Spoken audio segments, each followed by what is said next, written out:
To further discuss this, I'm joined now by former Director, State Security Services, Dennis Amachree. Dennis, thank you for joining us on the news. Good evening.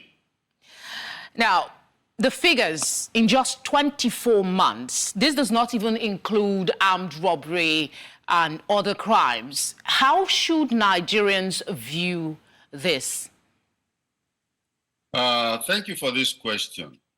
See, it is an intractable problem, and I think the government is just battling with it very seriously, but it zeroes down to about 10 people being killed and 7 people being kidnapped on a daily basis, you know, and it makes everybody feel very, very insecure, you know, because we feel that, in fact, we felt that when the president came in and was sworn in, he made some promises.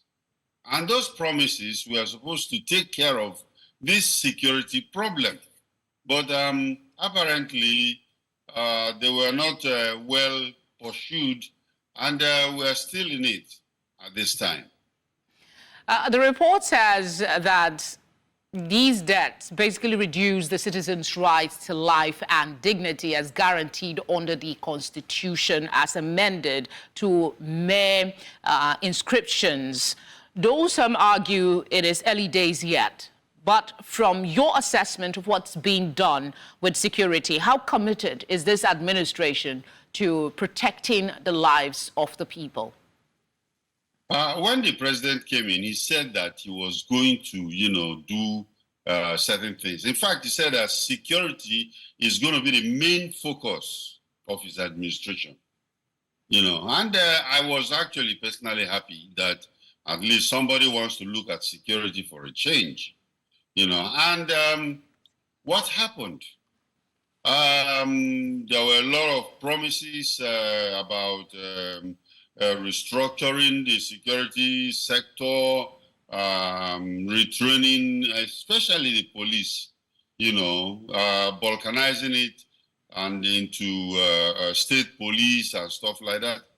But we never get that, you know. And then, of course, right now you see that there is discussion about state police, but it looks like it's going to rest on the shelf because there is nothing happening anymore.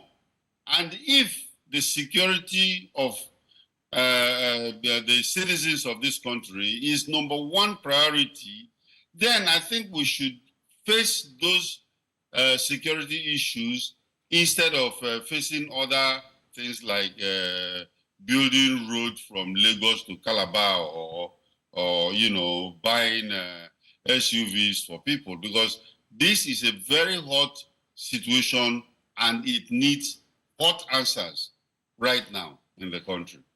This whole report we're talking about was released on a national day of mourning, which was held yesterday, actually, to honor victims of violence in 2023.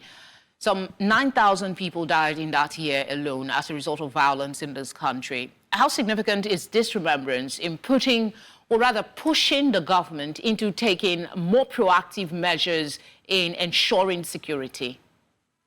You see, we cannot even think of, when you think of thousands of people dying, you know, 4,416 people killed, you know, even one person, one Nigerian being killed should bother everybody.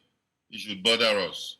So the National Day of Mourning, yes, let's mourn them because the life in Nigeria has become one that people don't care, you know, whether they die or they live, and, you know, we're worried. We are not really worried, you know, when people die.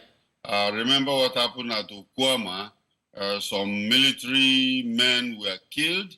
And of course, the whole country went into mourning because we cannot sit back and look at our people dying on a daily basis, you know, being butchered just like they did in Okwama. But think of it, just 2 weeks ago, you know, in Borno State, another set of military people were killed.